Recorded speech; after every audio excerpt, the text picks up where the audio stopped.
पहले इलेक्शन से पहले ये बात चल रही थी कि MWM वो एक पार्टी हो सकती है, लेकिन कल हमारे प्रोग्राम में रऊफ हसन साहब ने उसको तो रूल आउट किया क्योंकि वो कह रहे हैं उन्होंने तो कोई लिस्ट ही जमा नहीं करवाई। फिर कल ये ज़राए से खबरें सामने आने लगी कि जमात इस्लामी से आपका राब्ता हुआ है, लेकिन जमात इस्लामी की कुछ ऐसी कंडीशंस हैं जिस पर पहले एतराज़ था इमरान खान साहब को जब अडियाला जेल में, उनसे कल डिस्कशन हुई, लेकिन अब शायद वो भी कुछ इसमें नरमी दिखा रहे हैं। क्या ये बात दुरुस्त है? नहीं, वो जो स्टेटमेंट ये चलाई गई है मेरे वसात से कोई मेरे सामने आई थी कि जो जमात इस्लामी को अप्रोच किया गया वो गलत खबर है। हमने जमात इस्लामी को कोई अप्रोच नहीं किया इस सिलसिले में, न कोई ऐसी जो है सजेशन अंडर डिस्कशन है।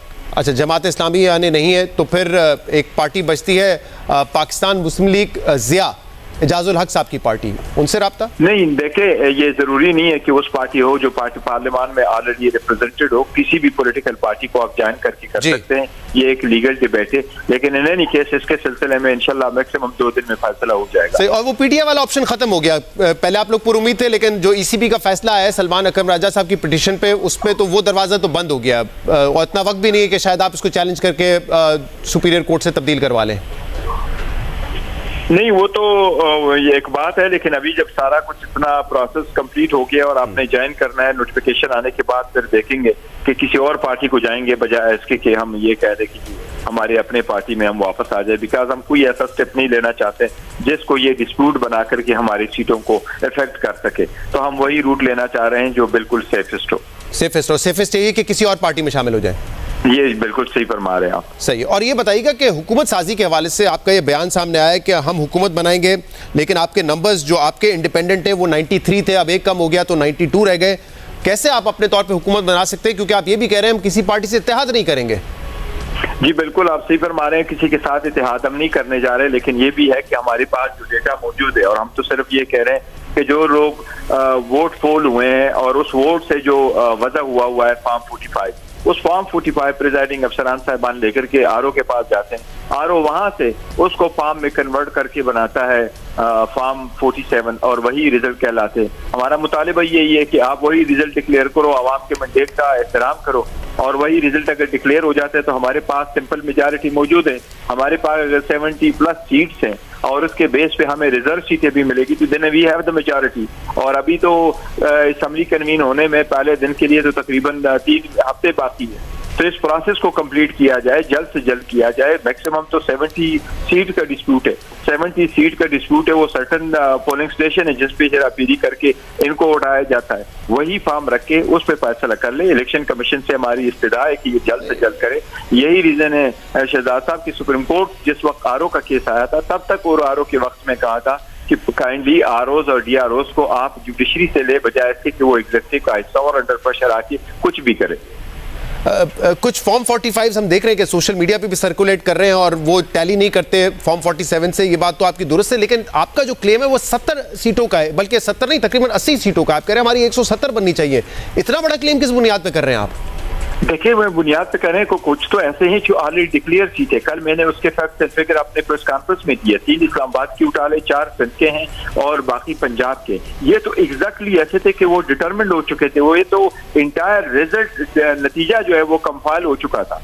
कंप्लीटली हमारे विनिंग सीट को कन्वर्ट किया गया है। ये तो वही सीट थे जो हमारे पास थे। उसके अलावा वो है जो अभी इन प्रोसेस में थे, पेंडिंग थे और उसके फॉर्म 45 आ रहे थे अभी, जिनको डिले की वजह से वो हुआ है। तो हमारे पास ये सारे जो हमारा क्लेम है, हम ऐसे क्लेम इन द एयर नहीं करते, पर हमारे पास उसका प्रॉपर बेस है। अगर इलेक्शन कमीशन कहे तो कल अपने सारे रिटर्निंग अफसरों को बुलाएं, हमारे से फिगर ले लें कि ये आपकी सीट है, इसमें क्या है, और इलेक्शन कमीशन चाहे तो ये 1 दिन के अंदर अंदर रिजॉल्व कर सकता है। लेकिन तो 1 दिन के अंदर रिजॉल्व तक देखें, 1 दिन में तो इंतखाबात के नतीजे नहीं आए, 3 दिन तो नताइज आने में लग गए हैं। गौर साहब, तो आप कैसे एक्सपेक्ट कर रहे हैं कि इलेक्शन कमीशन 1 दिन में इस मामले को सुलझा लेगा, या ट्रिब्यूनल या इलेक्शन ट्रिब्यूनल इस मामले को इतनी जल्दी सुलझा लेगा? और अगर फर्ज करें कि गवर्नमेंट फॉर्म होने से पहले इसका नतीजा आ भी जाता है तो जो शख्स जिसके खिलाफ ये फैसला आएगा वो उसको फिर सुप्रीम कोर्ट में चैलेंज कर देगा। कासिम सूरी साहब का तो 3.5-4 साल तक केस जो है वो सुप्रीम कोर्ट में रहा और फैसला नहीं आया।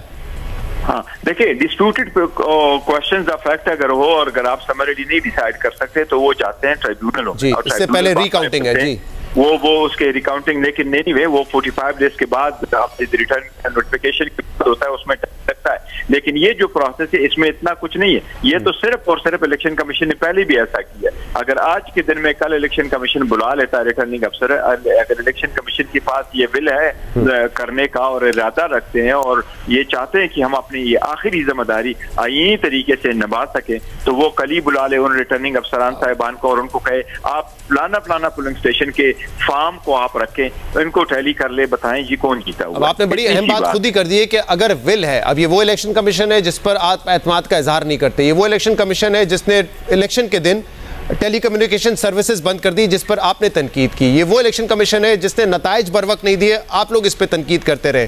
तो अब आप किस बुनियाद पर एक्सपेक्ट कर रहे हैं कि वही आरओज जिनके ऊपर आपको शक व शुबा है, जिनके ऊपर आप एतमाद नहीं करते, उस इलेक्शन कमीशन पर एतमाद नहीं करते, वो फौरी जो है रिकाउंटिंग का सिलसिला शुरू करेगा और आपके हक में फैसला दे देगा। कल मैं देख रहा था मुल्तान के तैमूर मलिक साहब हैं आपके, शायद जो गिलानी साहब की फैमिली से इलेक्शन हारे हैं, कोई 300 वोट का फर्क है, मुस्तरद कर दी रिटर्निंग ऑफिसर ने उनकी ये पिटिशन के हम रिकाउंट करेंगे।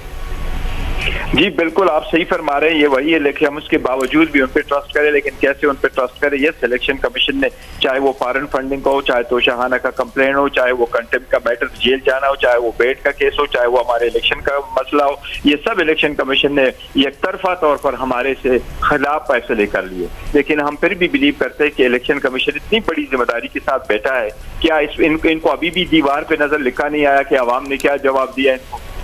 इन सब चीजों के बावजूद अवाम ने मैंडेट हमें दिया है और इस मैंडेट का एहतराम न करना, ये तो शेम डेमोक्रेसी हुई कि आप किस तरफ लेके जाते। मैं बड़ा हैरान हूँ शहजाद साहब कि नवाज शरीफ आकर के विक्ट्री स्पीच में बन जाता है और 50 सीटों पे वो विक्ट्री स्पीच करता है।